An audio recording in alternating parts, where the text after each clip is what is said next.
Hi, I'm Michael, founder of Coin, and this is the Winwire, where we hear stories from industry leaders about their transformative career moments, including deals that shaped entire companies. Joining me today is Brian O'Kelly, CEO and co-founder of Scope3, where he's driving the ad world towards a greener future. Brian is a seasoned builder of trailblazing companies. In 2007, he founded AppNexus and sold for $1.6 billion to AT&T in 2018. And the entire founding story happened out of spite. Before that, he was the CTO of Right Media, was acquired by Yahoo for $680 million. Beyond his companies, Brian has shown a strong commitment to diversity in the tech industry, supporting transformative organizations like Girls Who Code and Moms First. I'm really excited to share our conversation because Brian reveals insights and stories from pivotal deals that shape the trajectory of the entire industry and show his big vision. He is someone who refuses to get blocked or compromise. And these are really tales of high-stakes negotiations and relentless determination. He delves into the power of genuine relationships for sustainable success and pinpoints common pitfalls for leaders, sellers, and entrepreneurs. Prepare to be inspired by a visionary consistently ahead of the curve. Let's jump into the episode with Brian O'Kelly. Brian, welcome to the Winwire. Thanks for having me. Yeah, I was super excited to chat with you. We met at a large dinner with a lot of people. Needless to say, you were running the table in some sense, and obviously have a lot of stories to tell in general from your background, whether it's about achievements you've made or even regrets that you have. So I knew we'd be getting more than we bargained for here, potentially. But look, on the Winwire, we interview leaders about a deal, in some cases too, that changed their career or company. I know you have a lot in the chamber, I'm sure. It's been multiple decades now. Without ruining the punchline, I know you have two. Why did you choose these two in general? What was so impactful about them? Well, I think as a founder, I'm always trying to sell a vision and trying to get people to buy in. But when you're talking about big, huge enterprise customers, I mean, there's a certain level of, impossibility to getting somebody to work with you. And so these two deals both involve convincing a massive organization to take a bet on a really small company with an unproven technology. And they both sort of highlight people are what matter in sales. Like, it doesn't matter how big the company is. Like, you've got to convince people to be on side, to be, aligned, find something that they want as much as you want. And then, work together to help a company succeed. So it's not like we think of selling sometimes as trying to convince someone of something and make them do something. And I always feel like, that's the hardest kind of sale. The best kind of sale is to realize that you're actually on the same side of the table and you're trying to, work together to achieve something. And both these deals are all those things. Sort of impossible, tiny company to a big company, where we ended up building relationships and partnerships that were way deeper than a sale. And both, by the way, ended up in my companies being acquired and owned by the companies I sold the product to. Yeah, not the worst outcome. Certainly a long tail outcome, I will say that much. But the general problem that you stated around how do you get someone to trust you, it's something that, I know pretty well right now, but I'd say it is certainly a problem that everyone deals with, no matter how big you are. And so I think that's certainly instructive.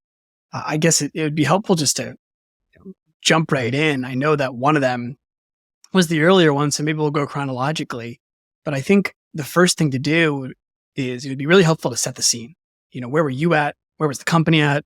What was the challenge you were trying to overcome at the time? Just really set the stage for who you are at the time and start taking us blow by blow. So in 2003, I joined a 4-person startup called Right Media, which was an ad network. And they asked me to build them an ad server that could choose which ad to serve to try to make more revenue for the company. And I asked a bunch of dumb questions and ended up with the idea that we should auction every ad to the highest bidder. Now, there were no bidders. It was like basically our sales team bidding against each other.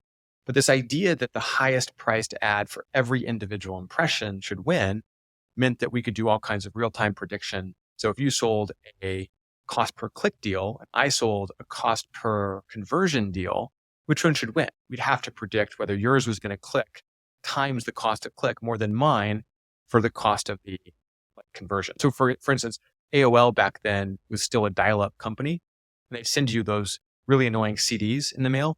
And we were trying to get people to change their, their wireless or their modem-based internet provider by showing them internet ads. AOL would pay us like $300 if we could get someone to switch. But it happens how often?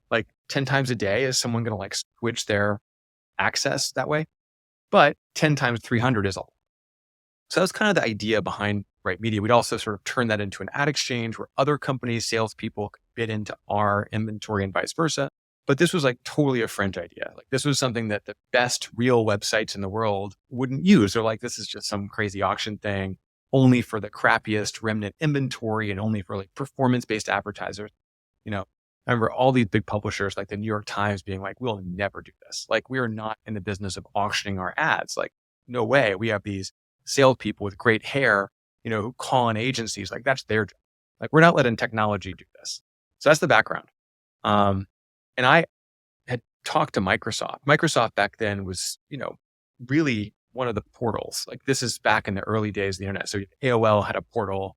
Yahoo was the biggest internet company in the world, bigger than Google, and Microsoft. And so those four companies were really the internet at scale. And so for us to get any of them to use our technology would be huge. And so in 2005, we went to Bellevue, where all the Microsoft ad people are. And we spent months trying to convince them to work with us. And we kind of hit a brick wall. They're we're smarter than you. We're bigger than you. There's no way Microsoft would ever work with a little startup like this. And then they offered us $200 million to buy the company, to which we said. And then I was well, what are we going to do? The big publishers won't work with us. We've got to get into Yahoo or AOL. So the CEO, I was the CTO of that company. The CEO of the company, Mike Walrath, had actually been to Yahoo to try to talk them into using the product and gotten nowhere. So I started networking around Yahoo. There was a team in Burbank that did the search, the Overture business back then. There was a guy named John Heller who I got introduced to. He was like really supportive. And then I networked around this guy named Greg Coleman, who is both John and Greg are like legends in the industry, but at the time they weren't yet. Greg was so kind and he got me into the team in Sunnyvale that was like the core, like they called it the pricing and yield management team. There's a guy named Andy Atherton, who was the VP of the PYM group. And he was the guy. If they were going to do anything to change the ad sales process or tech, it was going to be Andy. He's running a multi-billion-dollar business. Like Yahoo is so far ahead of everybody else. They're doing yield management, which like no other internet company was. And so I had to get to Andy. He already talked to my boss and told him no. So I get to him. Greg asked him to take a meeting, get a meeting. I fly out there and I show up at Sunnyvale and his assistant comes down the stairs and says, "I'm really sorry. Andy is double booked. He can't meet." I'm like, "Well, I just flew out from New York for this meeting. Can I wait?" And she's like, "Yeah, you can wait, but he's not going to have any time." I'm like, "Whatever. Put me in a conference room." So I sit in the conference room for a few hours. And finally, at the end of the day, he sticks his head in, like literally around the corner and goes, "Hey, dude, I don't have any time to meet with you. Like, I already talked to your boss. Like, I'm just not interested." I'm like, "Okay, well, what are you up to tomorrow? Like, can I come back? Just give me 30 minutes. He's like, "I'm working from home tomorrow. I'm not even here." I'm like, "Great. What's your address?" He's like, "What do you mean?" I'm like, "No, like, seriously, I'm coming to your house." He's like, "Okay." So he lives in San Francisco somewhere. So the next day, I show up at his house and I sit down at his dining room table and it's Andy here and this dude named Ryan Christensen next to him, who's just like number two. And I'm like, "Listen, like, so here's my thesis. I think I can auction ads and make better decisions between CPA and CPC ads.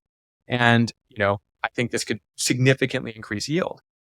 And Andy's like, "Not interested, won't work. We have this amazing prediction system. Like it works great. Ryan built it. He'll tell you you're wrong." And I look at Ryan. He goes, "Actually, I'm really curious how it works."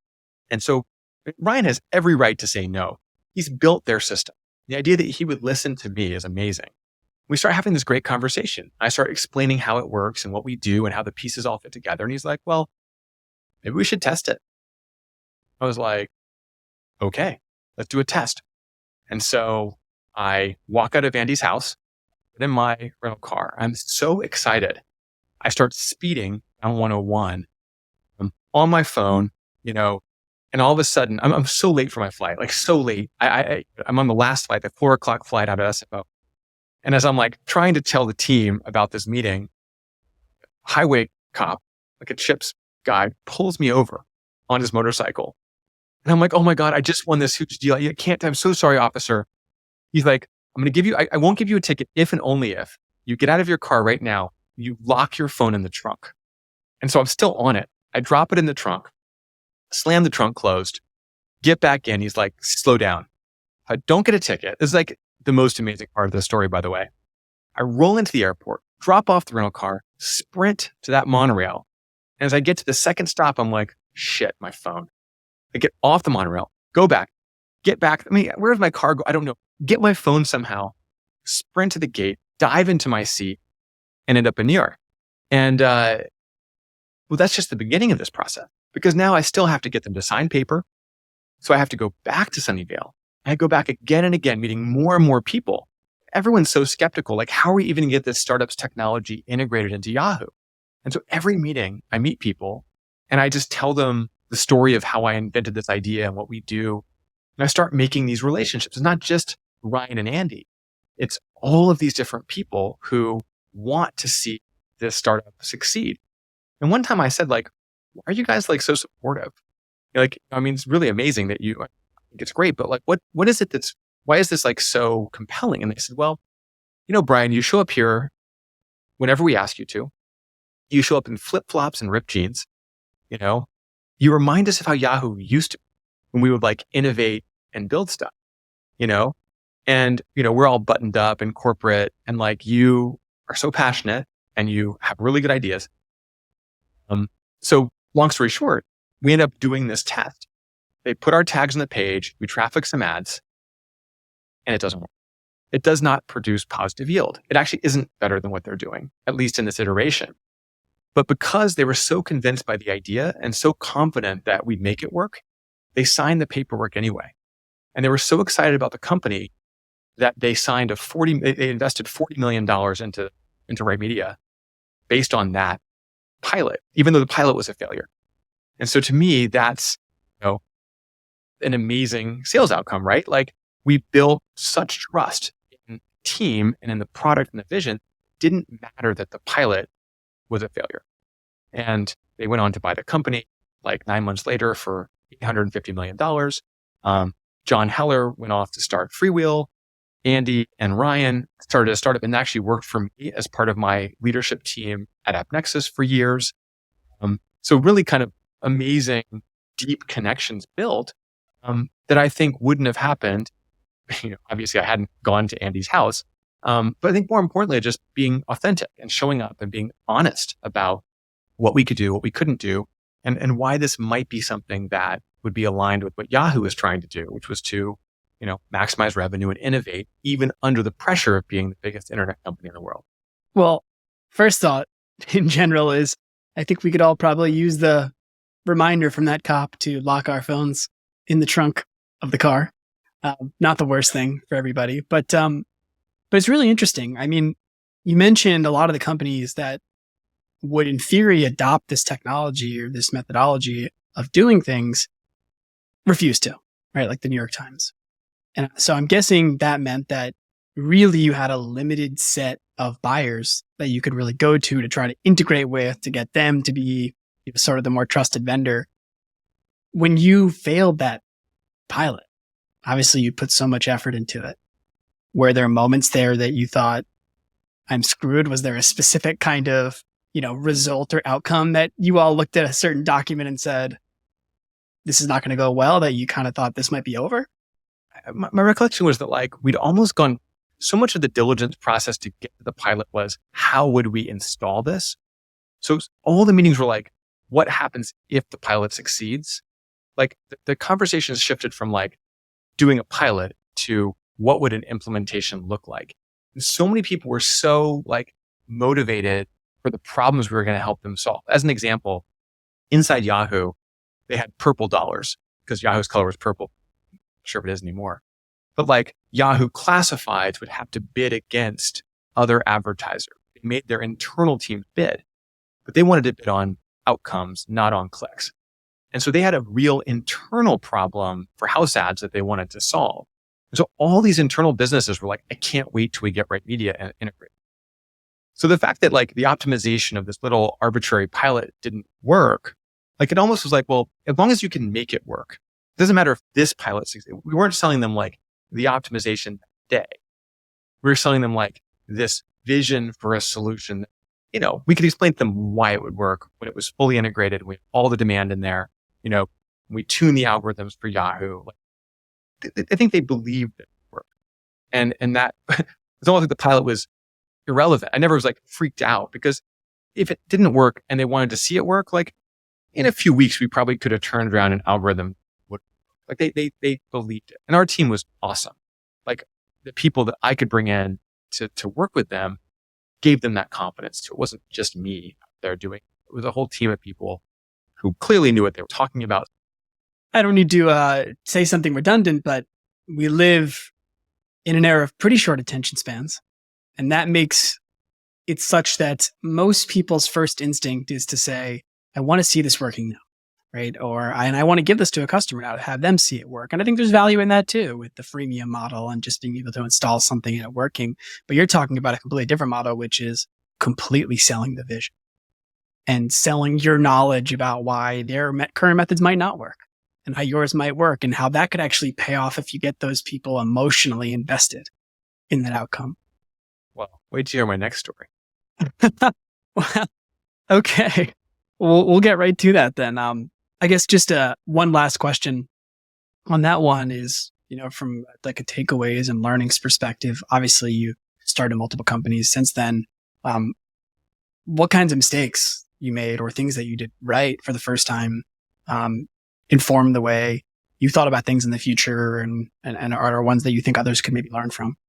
Yeah. Well, I think the Microsoft experience I had right before that at Right Media, getting into Microsoft and getting stuck in the opposite. They never did a trial. They never did a pilot because we got pulled into this almost like mine is bigger than yours. Like our tech is better than your tech. Like, why should we work with a startup? We didn't get past the blockers. Like it was the complete opposite. Had they tested it, it would have worked. They were almost scared that it would work because the people at Microsoft at that time had put so much of their own internal reputations about what they had built. So if you look at Ryan, who had built it at Yahoo and was so humble about like, look, I want to do what's right. And if ours isn't the best, that's fine. Versus the Microsoft team who was like, look, we'd rather use our own crappy thing than even try yours because it would make us look bad. How do you as a salesperson or a founder identify that situation? How do you sell around it? How do you not get stuck into effectively a trap where you can't win? And that to me is some of it's luck, but I have a theory of butterflies, which is that on organizations like Yahoo, I had made tons of networking calls. I'd met with Greg, I'd met with John, I'd met with these guys. This wasn't my only shot at Yahoo. So part of this was having, like they talk about in football or soccer, like enough shots on goal to actually get one in. Like nobody hits every shot. And at Microsoft, we'd gotten into one team, one shot, and hit a wall and we had nowhere else to go. So I think that's the lesson, the mistake of not going broad, not finding other people, not getting out of that, technical blocker, if you will. That was the big difference between those two is enough shots to find Ryan to be able to get in there and then do the part we're really good at with building trust, authentic, delivering real solutions, all that. If you can't get past the door, you can't sell. You just can't. Or in your case, going into someone's home. That's what it takes, but that's where Ryan was. Yeah, it's fair. Well, obviously that ultimately led to Right Media being acquired. So clearly a very successful outcome that I don't even need to ask you about what the impact of that deal was on the company at the end of the day. Now you've already teased it.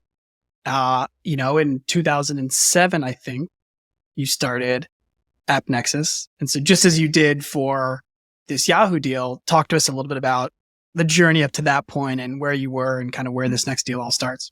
Yeah. So I started AppNexus because the day before the Right Media sale to Yahoo closed, I got fired because the founders and board of Right Media realized that they could take back all my invested equity, which at that point I wasn't very vested. And so it was heartbreaking in many ways. Kind of got ridden out of the deal, like all the, articles and everything. It was one of the biggest exits in New York startup history at that point.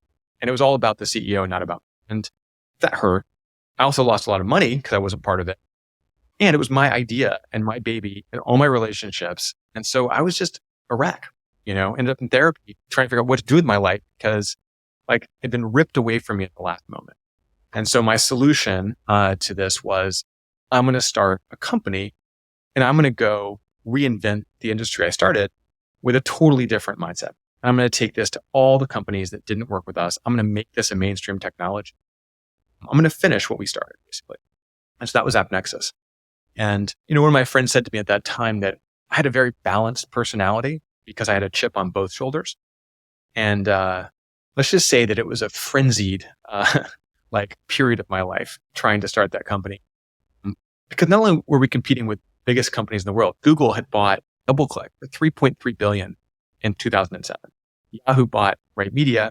Microsoft bought a company called, what was it called? Microsoft bought a Quantum for $6 billion or something. Oh yeah, little baby company. So, a few deals, $10 billion of deals. So not just competing with the biggest companies in the world, also competing with $10 billion of acquisitions. That was fun. And I had 18 people, chip on my shoulders. So as we go through this process, we're desperately trying to figure out how to thread the needle to survive while we're competing with these companies. And ideally, we need one of them to work. So same thing. We have to get a big, massive scale partner. And so one of our investors was Ben Horowitz, who at that point was still working for HP before he and Mark Andreessen started A16Z. And I went to his office and I said, what do I do? I'm stuck. There's all these competitors. Everyone's getting venture money. How do I feel like I have to get Microsoft or AOL to do a deal with me. How do I do it? He says, well, it's no big deal. All you have to do is get the other one to do a deal with you first. And I was like, Ben, you just told me that I have to do 2 deals. And he's like, well, yeah, right. If you have competition, one of them will definitely do the deal. You just made my job twice as hard. That's basically impossible. He's like, yeah, but that's what you got to do. I'm like, thanks, Ben. So I fly back to New York and I start networking and I find a guy who can get me into AOL. And I do the same playbook as with Yahoo. I network. I try to help them solve the problem. To Tim Armstrong, who's the CEO, I make this pitch, this big, beautiful boardroom table. I'm like, Tim, you've got to do a deal. You raise buy us. He goes, well, I can't pay more than $100 million. And I'm like, okay, fine. Just buy us for $100 million. She's like, well, will this help me with agencies? I'm like, yes, Tim, it will help you with agencies. I promise. It's literally the best thing you've ever done in your life. Got to do this deal with me. And he's like, okay. So meanwhile, I've been talking to Microsoft for months. I can't get them to sign a deal. We've done this bake-off. We lost the bake-off. Been talking to their teams. We're all up in there. And I met a guy. So after all these really frustrating BD conversations where we just can't get them to take us seriously, the corporate BD guy being like, thank you for talking to us. We will consider it. We will get back to it sometime. I finally bump into this guy in corp dev because we're starting to have these corp dev conversations named Dave O'Hara. And he shows up at our office in Union Square in New York. And I bring him into our conference room. It's called Pooh, our conference room, because we had an employee vote. I think we were drunk. And we named them after one of the Pooh characters. So our conference rooms are like Eeyore, Rabbit, and Pooh. Do not ever choose conference room names this way. And I start yelling at him. I don't know what's wrong with me. I was just like, I'm so frustrated with Microsoft. We have the best tech in the industry. The only person who knows how to build this at scale. I invented RTB, invented this industry. You've got to work with me. And your BD people are so annoying. They won't even give me the time of day. Just probably the worst sales pitch you've ever heard. Oh, it was horrible. It was horrible. He looks at me and he goes, oh, I know. I'm like, what? He's like, yeah, no, I get it. He's like, look, I got acquired into Microsoft, a few years ago as part of the Great Plains acquisition. Like that's our culture, but we can't win that way. I know we have a problem. We bought a quantum for bazillions of dollars. It's failing. We're losing to Google. Like thing is not working, in the consumer world. Meanwhile, the Google DoubleClick acquisition is going great. Like strategically, if we don't find a way to stop Google from what they're doing, like they're going to win. And he's like, look, I get what you're saying. Like you guys are the only company with a vision big enough to actually take on this industry. He's like, how can I help? I'm like, well, I don't want you to buy us because you'll kill us. How can I help you use your assets to fight Google? Let me be your proxy to fight Google in display advertising while you guys focus on search. He's like, I like that. Let me bring you in to Chi Lu, who is the guy who runs the entire ads group. Genius. Come to Bellevue, tell him this idea. Okay. So I get in an airplane. This is probably, this is all sort of happening in parallel. So there's this AOL conversation, hopefully going to end in an acquisition. What I really wanted was this Microsoft conversation to happen. So I fly out to Microsoft. I meet this guy, Chi Lu. He's a total engineer. His office in Bellevue has the most beautiful view of Mount Rainier behind it. And I mentioned him, like, wow, what great view. And he goes, huh? Oh yeah, I never noticed that before. Like, I mean, just the nerdiest of all nerds, which I might be as well. And we start having this sort of strategy conversation about like what it would look like to keep Google from tipping the market. We start talking about tipping and how critical and important it is for somebody to step in who has critical mass. And I was like, look, if you could give me all your assets, you could give me MSN and you could give me, like push of everything you're doing. It's $1.5 billion business. I can run it for you on this platform. He's like, yeah, I can see how that could work. I'm like, that's the only way you have a chance because your tech, they bought another little company for like $150 million. I'm like, those guys can't get it done. They're stuck in Microsoft think you need an independent. He's like, you're telling me I just paid $100-something million. I should use you instead? And I was like, yeah, you should use me instead. If you guys invested money and you put your entire like media on our platform, I could go take out. And he's like, all right, let's talk. We start this conversation and we end up in a conference room on the top of this thing, me, Dave O'Hara, media guy, a few other people, Aaron Easterly. And we just start sketching out what it looks like. What's crazy about this is I'm not selling to them anymore. We are jointly whiteboarding and planning out how AppNexus plus Microsoft could actually stop Google from winning in display advertising. We are literally on the same side of the table, all looking at the whiteboard. We have an Excel spreadsheet up. We're charting out economics that would work for them because the problem is on day one, we're not going to bring much value because I don't have a product, by the way, to sell them. I'm selling them the product I could build. On the flights back and forth, I'm literally building the things we're talking about. I'm writing code on the plane to be able to show them what we're talking about. Meanwhile, these spreadsheets are like, they're looking at our economics and talking about how to make it work. So we chart out the foundations for this deal, but there's nothing driving them to a date. But get this term sheet from AOL to buy us for $100 million. I get in an airplane. I show it to Dave. I say, I got a term sheet. Now, probably Microsoft people didn't know at the time is that Dave had told me a week before that the only way to get the deal done is if I showed up with a term sheet.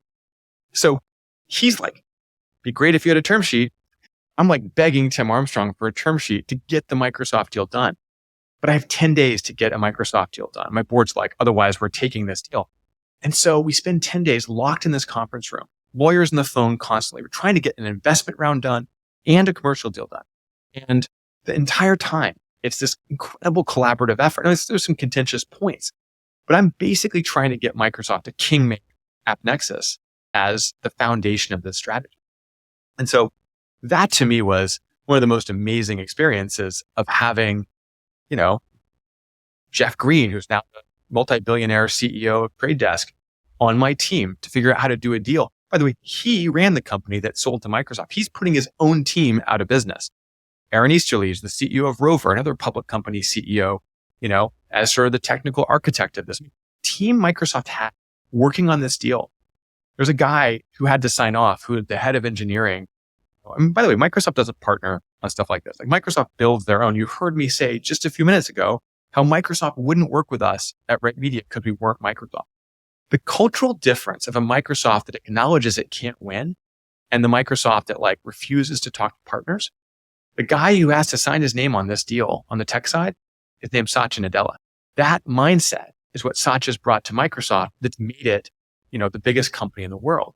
So this deal is not just sponsored by people like Satya. Like it's this incredible elite team at Microsoft who's partnering.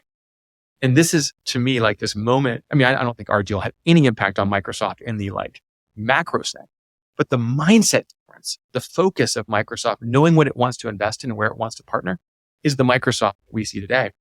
And so for me, being a little part of that, validating that Microsoft doesn't have to do everything and being an incredible partner to them. We delivered for them.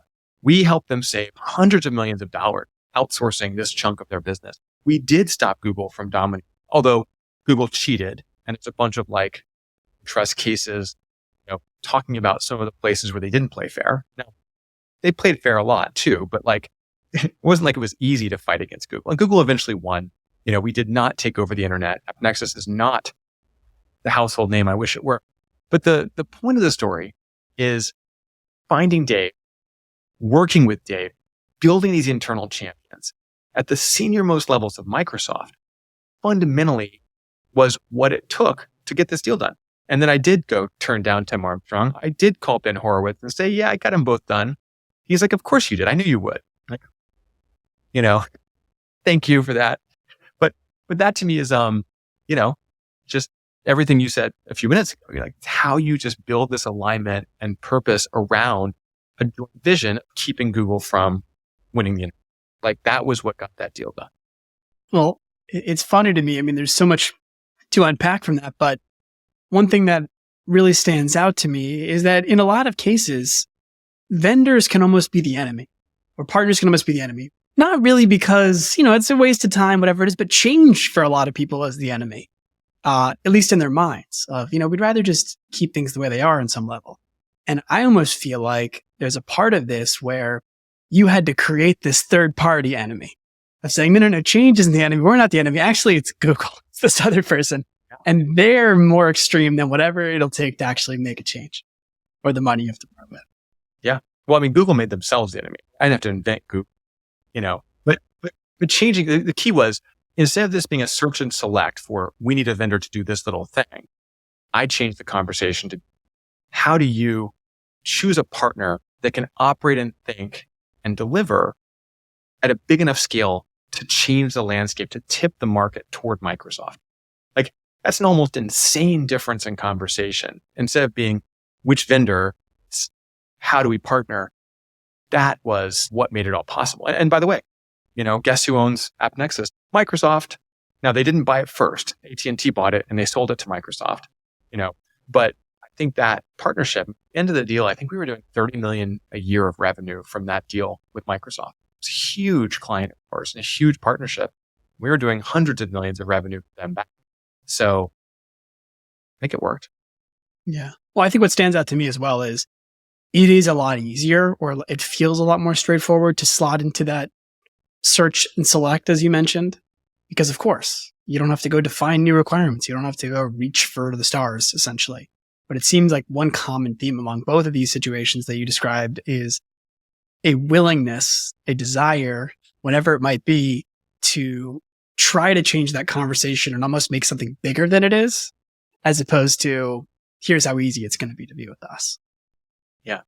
Yeah. And finding the right people who get that. And there's one of my favorite books is Guy Kawasaki, and it's called Selling the Dream. It's probably 40 years old now, or 30 years old or something. But it's this idea of evangelism, that you don't sell a product, you evangelize vision for the way the world might. This idea of like, hey, what if almost every ad on the internet were auctioned based on this like little idea I had in 2004? Well, guess what? That industry right now is a $100 or $120 billion industry. Like that idea, even though again, AppNexus didn't win that market, the idea won. And so even though we were 20% of a $100 billion market in the day, like the willingness to evangelize and be generous with the idea and to not try to own everything meant the idea became pervasive, compelling thing. And that I think is also a really key lesson here. Like this was a generous way to walk into let me help you. Let's do this together. We'll openly share our economics with you. Like this isn't like gimme, gimme, gimme. This is like, how can we design something that would work for both of us? I think that's pretty powerful. And what happens when you close this deal? Does everyone celebrate, pop the champagne, or kind of what happens after? Well, it's pretty wild. Like we're a 50-person company raising a $50 million round. And, back in 2010, that was a huge round. Like that was just a completely different. What happens is that every company in this space, this hyper competitive space, has to work with us because we have an exclusive on Microsoft inventory. And so all of this competition goes almost immediately from a bunch of sort of well-funded startups to like AppNexus and everybody else. And so 2 months after the deal, I came into the office and Google had shut us off. They had decided that we were so threatening, they were going to kick us off of their app exchange. And it's the day before Cyber Monday. It's like the biggest advertising day of the year. And every hour we're down, clients are like leaving and they're going to our competitors. Like Google is willing to like take us out. And their claim was that we run an invalid creative, which is we run hundreds of thousands of creatives. Like the idea that they would turn off their biggest partner with us. And so we just go crazy. You can imagine like our business, like every hour we're down. Like, Yahoo won't work with us because legacy conflict. Now Google's turned us off. Like this is an existential moment. We scared Google so bad, they were willing to like go to the couches and take us out. And, Michael Rubenstein, who is my partner in this business, like came from Google. He starts calling senior people. David Rosenblatt, who's one of our investors, calling senior people. Everyone's just making phone calls. Finally, it gets up to, I don't know if it was Eric Schmidt or Sergey and Larry, but some exec is like, guys, the antitrust, like we can't do this. And suddenly they turn it back on. And from that point forward, they're so nice to us. I've never felt like people were more under orders to be nice. When you can tell someone's like been required to be nice, and they never shut us off again. But like, that's how we knew the deal worked. Like if you do a deal that's so compelling that Google comes after you at that level, like you're doing something. And we went from 50 people to about 1,000 people in the next 3 or 4 years.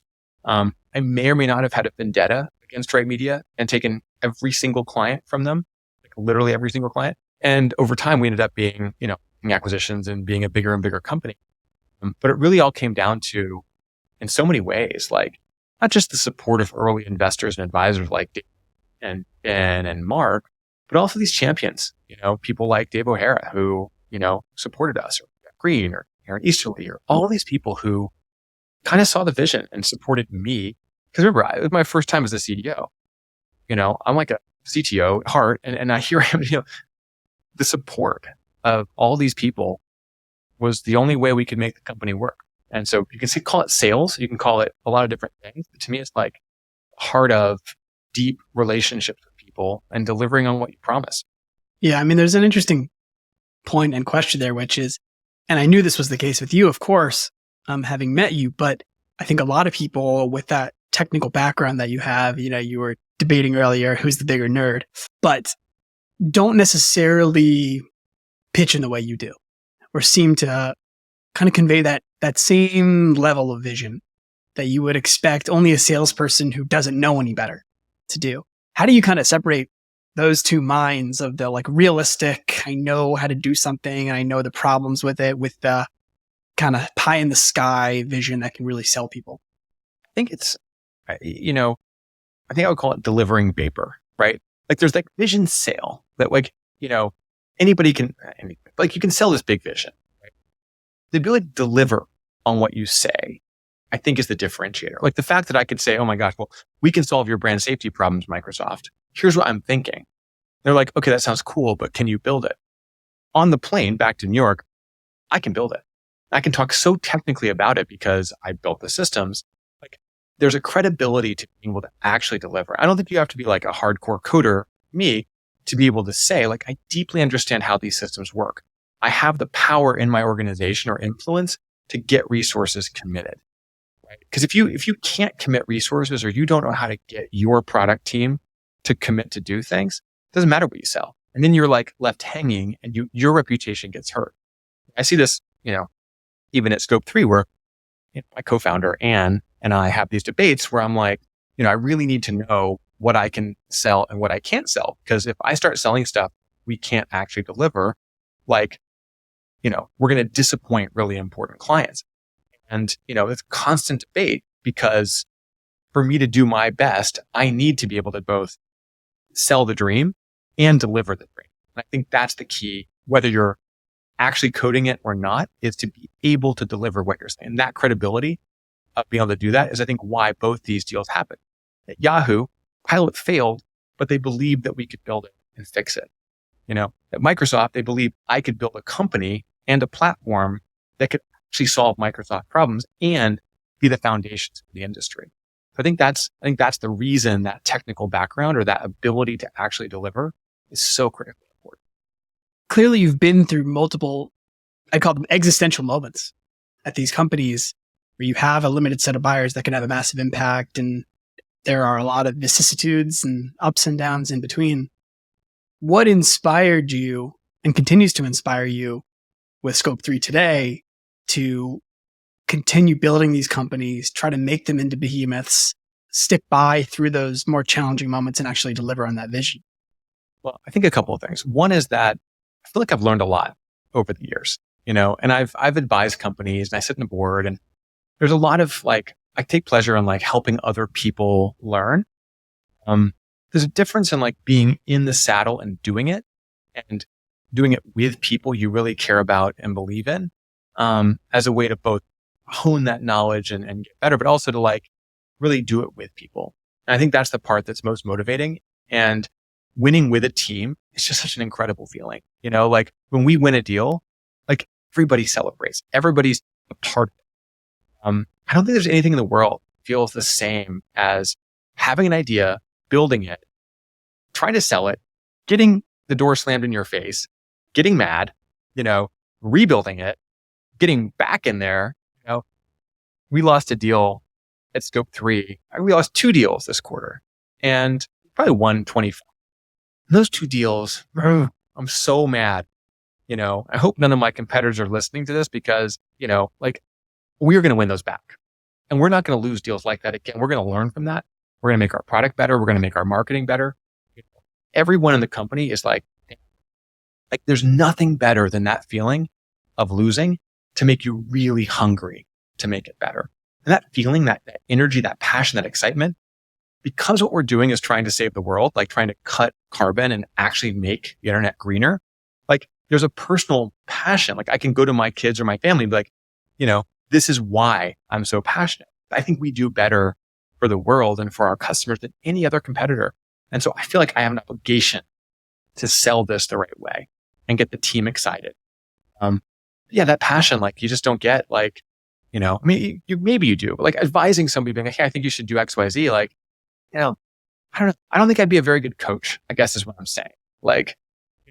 Give me the hockey stick. Let me get out there and check some people, there's something so awesome about it that I just love. And I would do it if I weren't getting paid because it's not about I want to get rich. It's about, I want to go, have that feeling of winning together.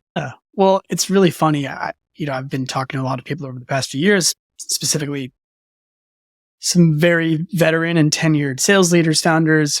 And I think a lot of folks that I'd met maybe in 2021, 2022, kind of hung up the sneakers for a little bit.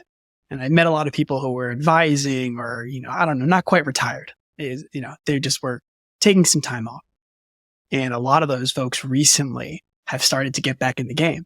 And, in talking to some of them, I think really it validates what you're saying, which is they thought it was over. They thought it was about the money. And then they realized at some point, you know what? Actually, I have enough, but that wasn't what it was about. And I'm missing the juice right now. I can't just advise. Exactly. Yeah. And, that's the great part about this industry. There's always new challenges. I say the industry, building technology, engaging with people. So I love the impact and I love the energy of it. And I think that's, if you can tap into that as a early career salesperson or as a founder and just have that sense of finding the meaning of helping people solve problems. Like it's not sales.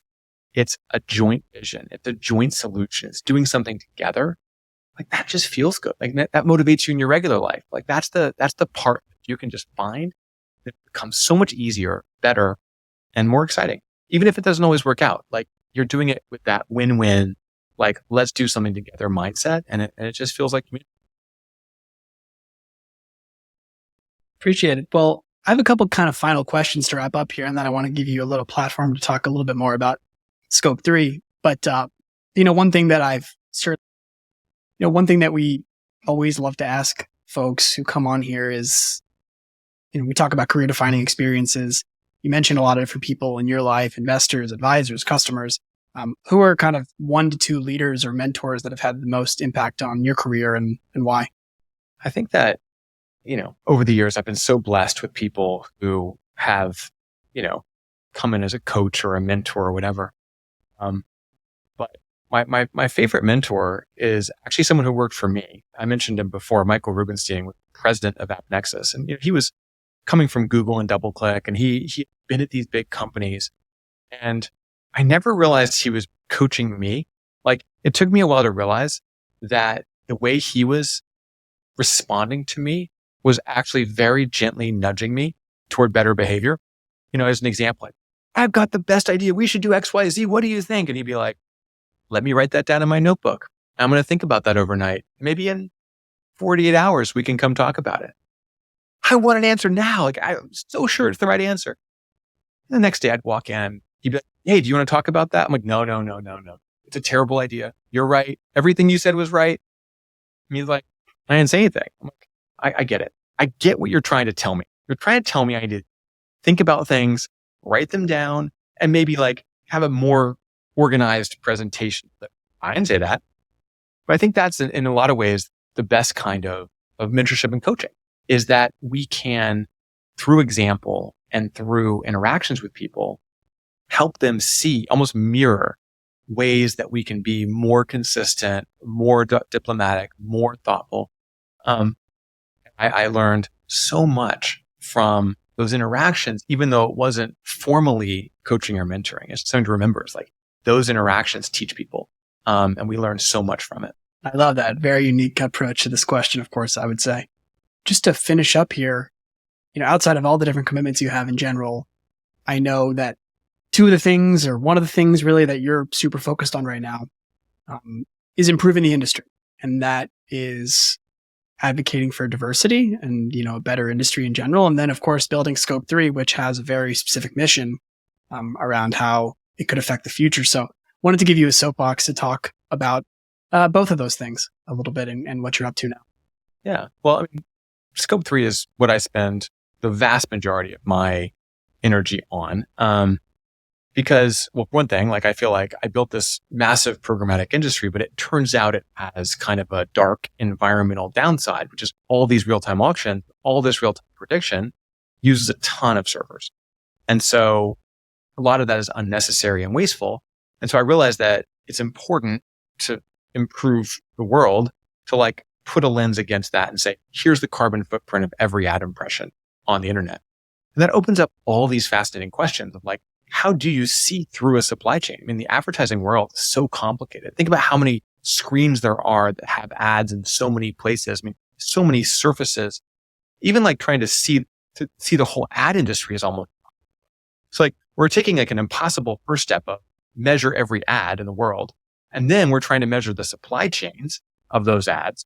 And then try to get the biggest companies in the world to use our technology to actually, measure and then reduce that. That's my size problem, like massive in complexity and scope, incredibly important for the environment and lots of really positive side effects like cleaning up some of the downsides of technology I invented. So it's just a super juicy, fun, meaningful problem. And, we have a lot more work to do, but I feel like we've made a lot of progress in starting to do that measurement and to see real life reduction in carbon intensity of advertising. And so, yeah, it's just a super, super meaningful project. Yeah. And like everything else you've done in the past, I think there's an element of it that is so ambitious that only certain people could do it. probably in the world. And I think based on your track record, you're one of those people who at least has that energy, the experience, and the breadth of vision potentially to make that happen. So I think we're all glad you're doing that now, and that's what you're focused on. Thank you. I feel daunted some days, but we have an amazing team, and that's the best part. Is it's not just me. It's a bunch of great people who share the vision and passion, and maybe we can pull it off. I'm thrilled. I can't wait to see where it ends up. And really appreciate your time today on the podcast. I think people are really going to love this episode. So glad you invited me on, and can't wait to see you soon. Thanks, as always, for joining us on another episode of The Winwire. We'd appreciate it if you could share it on LinkedIn, Twitter, and rate us or leave us a review on your favorite podcast platform. Helps others discover the show and join our growing community. Our contact info is in the show notes, including our show email. You can see all episodes at thewinwire.com and in your favorite podcast player. And don't forget to subscribe so you never miss an episode.